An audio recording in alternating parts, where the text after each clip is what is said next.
Salut les amis, j'espère que vous avez la forme. Donc là on est à Sousse, c'est dans le centre-est de la Tunisie. Comme tu vois, même en cette pleine période du mois de janvier, on est fin janvier là, le soleil cogne dur, énormément d'Allemands dans l'hôtel. Sur cette plage-ci, c'est là où des touristes internationaux avaient été assassinés en 2015, c'est sur cette plage. Comme tu peux le voir en fait, tu vois, tu as quelques petites vagues sur le Choré. C'est vraiment très sympa et tu as vraiment une étendue tout le long. Et c'est vraiment très magnifique. Il y a énormément de touristes allemands qui viennent ici.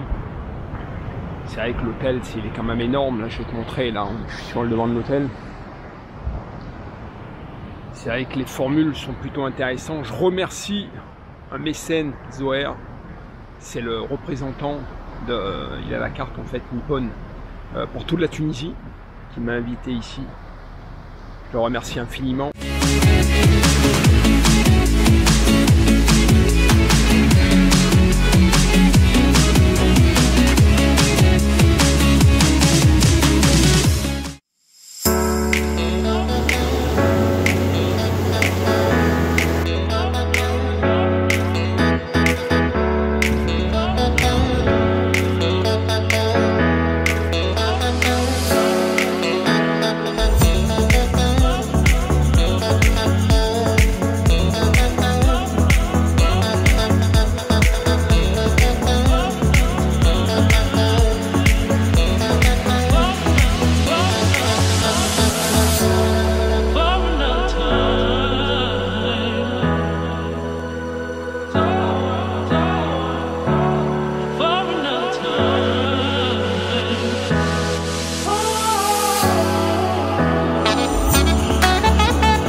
Les constats de ce voyage, c'est que la population tunisienne est assez jeune, beaucoup de jeunes ici en fait.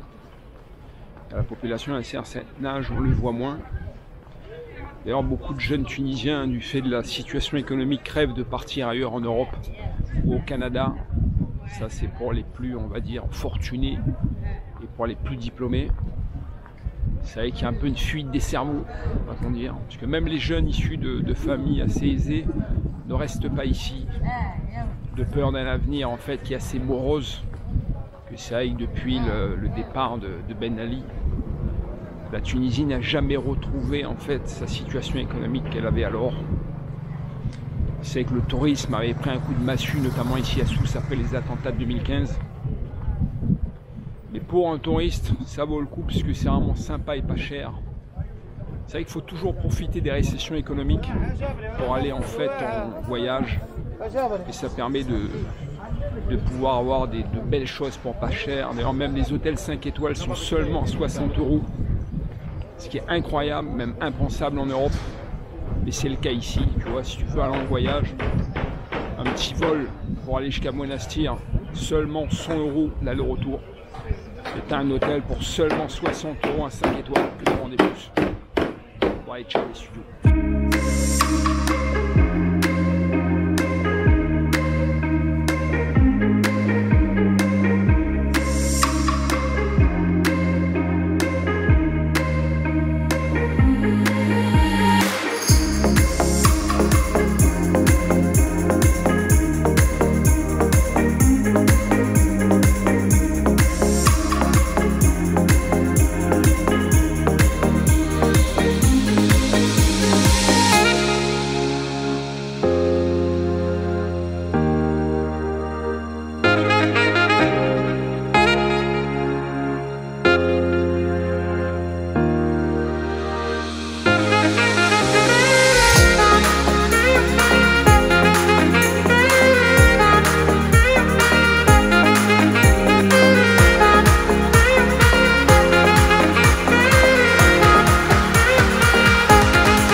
Médina de Sousse, c'est une très vieille médina.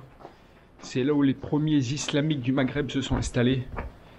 D'ailleurs, c'est pour ça que la médina est classée au patrimoine mondial de l'UNESCO. C'est vraiment très particulier. Dans la médina, il y a aussi les souks. Il y a aussi la grande mosquée. La grande mosquée, en fait, fait office à la fois militaire pour pouvoir, on va dire, attaquer les assaillants, et en même temps, avec le fort, permet de défendre en fait les habitants de la ville. C'est vrai que c'est assez intéressant parce que c'est assez différent des médinas qu'on trouve notamment au Maroc. Le sol notamment est très différent, c'est beaucoup plus, on va dire, travaillé, c'est des pavés. Il y a un travail architectural qui est plus important. C'est vraiment à visiter. Et là-dedans, donc il y a des habitations, il y a des hôtels et il y a aussi les souks divisés en quartiers, notamment des quartiers de bijouterie, des quartiers, on va dire, un peu type la Foire-Fouille, un peu de fourre-tout. C'est vrai qu'on peut s'y perdre là-dedans, c'est assez intéressant parce que c'est très beau. On voit les gens qui vivent là-dedans. C'est vrai que la relation est beaucoup moins agressive avec le touriste. Que les gens, en fait, il n'y a pas des rabatteurs en fait qui nous demandent en fait si on souhaite aller quelque part ou ce qu'on veut.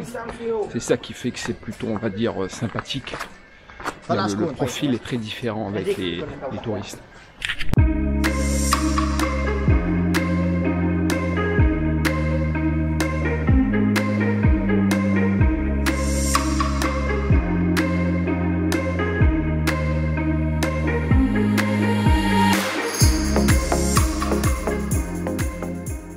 Cherche une destination décembre, janvier pour pas cher, ben t'as le sud du Maroc, Agadir, ou t'as ici. En fait c'est très simple, il suffit de suivre un peu ce que font les retraités allemands. Les retraités allemands principalement ils viennent chercher le soleil pas cher, donc ils vont soit sur les îles Canaries, ou soit à Agadir, ou ici en Tunisie. Il faut aller plutôt sur la partie est et sud. C'est vrai que même là à Djerba il fait vraiment un temps incroyable. Il fait meilleur en plus à Djerba. Ici tu es un peu plus haut. Le matin et le soir il fait un peu frais, tu vois, même hier soir on était au resto, il faisait du 7 degrés. Et le matin pareil, mais là tu vois, là en plein soleil il doit faire du combien, je pense, du 17-20. Tu vois, moi-même j'ai chaud là. J'aurais même pu aller piquer une tête, mais je dois aller rejoindre un ami du côté du Danemark Café.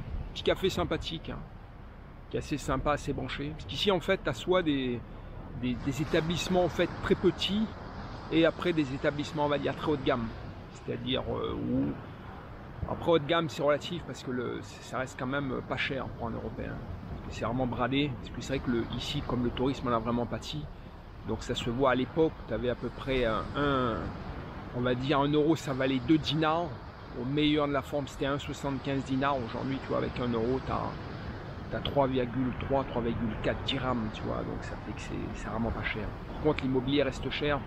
Zoé me disait, parce qu'il a pas mal de patrimoine immobilier ici, et il me disait que les prix en fait sont très chers, ils se maintiennent. Parce que c'est vrai qu'ici, comme les gens riches en fait, ceux qui sont les propriétaires, comme ils n'ont pas besoin de vendre, ils vendent que si vraiment le prix est véritablement intéressant.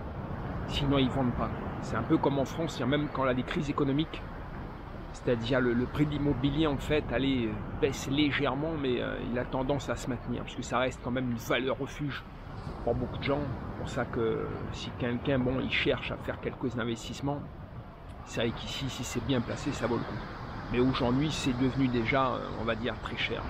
Il me disait, là, les appartements, là, par exemple, qui donnent sur la mer dans les nouveaux programmes, c'est 800 000 dirhams l'appartement. C'est extrêmement cher. Il me dit, bon, en fait, pour un Tunisien, 800 000 dinars, c'est, on va dire, 800 000 euros pour quelqu'un d'ici. C'est assez beaucoup d'argent. C'est vrai que pour un Européen, ça fait beaucoup moins, mais ça reste quand même pas donné. Parce que c'est dû en fait à 2 points, c'est-à-dire une inflation sur les matières premières. C'est vrai que comme le dinar en fait a été dévalué, donc si tu veux, c'est que le prix bien évidemment des marchandises importées sont beaucoup plus chers, parce qu'ici la Tunisie ne produit pas énormément de produits, sur l'industrie reste faible, hein. Ils sont restés des années en fait basés sur l'industrie touristique, mais celle-ci étant tombée, donc c'est sûr que c'est, on va dire, assez compliqué. Mais si tu veux venir ici, c'est vraiment magnifique, c'est vraiment très sympa, t'as vraiment des bons petits restos. Je te laisserai quelques adresses en dessous, parce qu'à Sousse, vraiment. Et sinon, le Poisson d'Or, dans le vieux Sousse, un bijou. C'est-à-dire, c'est un restaurant qui paye pas de mine comme ça. J'ai mangé avec The Wire hier. Et les amis, c'était vraiment nickel chrome. Vraiment, c'était à l'occasion de venir. Il y a vraiment du très très bon poisson. J'ai pris du rouget. Sinon, tu as de la dorade, tu as des aiguilles. Et tout ça, le repas pour seulement, on va dire, je crois que ça coûtait quelque chose comme 20 dinars. Mais vraiment, c'est vraiment du très très bon poisson, fraîchement pêché.